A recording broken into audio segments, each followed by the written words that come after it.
Dívida, Maria Lúcia Fatorelli, muito obrigado pela sua presença aqui no programa.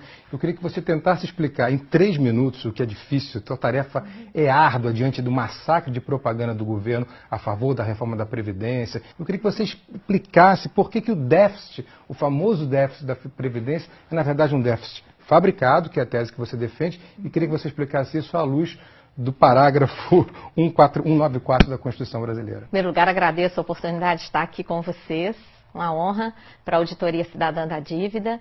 E essa questão da Previdência, ela foi a maior conquista da Constituição Federal. Os constituintes colocaram no artigo 194 da Constituição a seguridade social, a segurança do povo. Que não é só Previdência. Não é. São 3 fatores. É um tripé. É Previdência, Assistência e Saúde. Foi a principal conquista social. Ela é tão importante que na própria Constituição, no artigo 195, os constituintes estabeleceram o financiamento desse tripé. Então, eles colocaram lá fontes variadas de financiamento, como uma cesta. Nessa cesta, eles colocaram, primeiro, os trabalhadores e empregadores vão contribuir com uma contribuição para o INSS incidente sobre a folha. Paga tanto pelos trabalhadores como pelos empregadores. Também, as empresas vão contribuir sobre o lucro. Então, foi criada a contribuição social sobre o lucro líquido. Criaram também a contribuição que incide sobre o consumo. Tudo que consumimos, bens, serviços, a COFINS, contribuição para o financiamento da Seguridade Social, que é a maior arrecadação do país.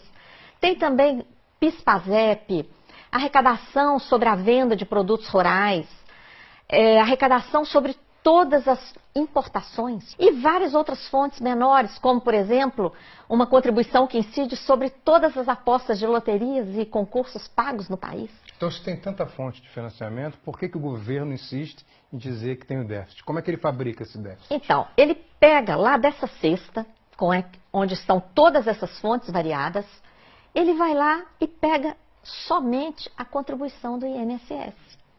E compara o que se arrecada com essa contribuição, paga por empregados e empregadores urbanos e rurais, ele compara isso com todo o gasto da Previdência, que é o maior entre o tripé da Previdência, Assistência e Saúde. O maior deles é a Previdência. E quando fazemos a conta honestamente, considerando todas essas fontes e todos os gastos com Previdência, Assistência e Saúde, o que a gente obtém? Uma sobra de recursos de dezenas de bilhões de reais todo ano. Sem falar que há dívidas de empresas que têm um montante de 350 bilhões com a Seguridade Social, né? Isso, a sobra de recursos ainda poderia ser muito maior por causa da sonegação, que você menciona, que ultrapassa 400 bilhões de reais, segundo estimativas, inclusive a lista dos devedores da Previdência. As desonerações, que são setores que são liberados de contribuir para a Seguridade Social. Por exemplo, o agrobusiness.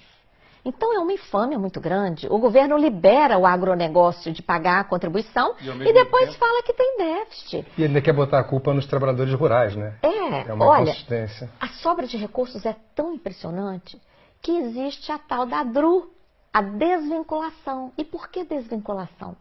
Porque essa cesta de contribuições, elas são vinculadas pela Constituição para a Seguridade.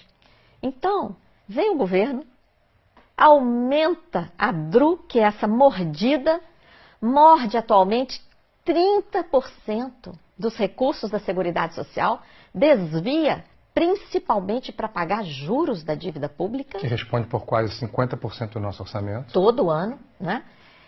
E depois vem falar de déficit? Não. Maria Lúcia, essa explicação dos ovos, né, dos 8 ovos na cesta, é muito boa, porque ela consegue se contrapor a essa propaganda maciça do governo que tenta impor uma visão da reforma da Previdência para o grande público. E, ao mesmo tempo, a grande mídia faz o mesmo, inclusive através de analistas políticos que sempre repetem: a reforma da Previdência é primordial e sem ela o país vai quebrar. Muito obrigado por ter sido tão clara com a gente.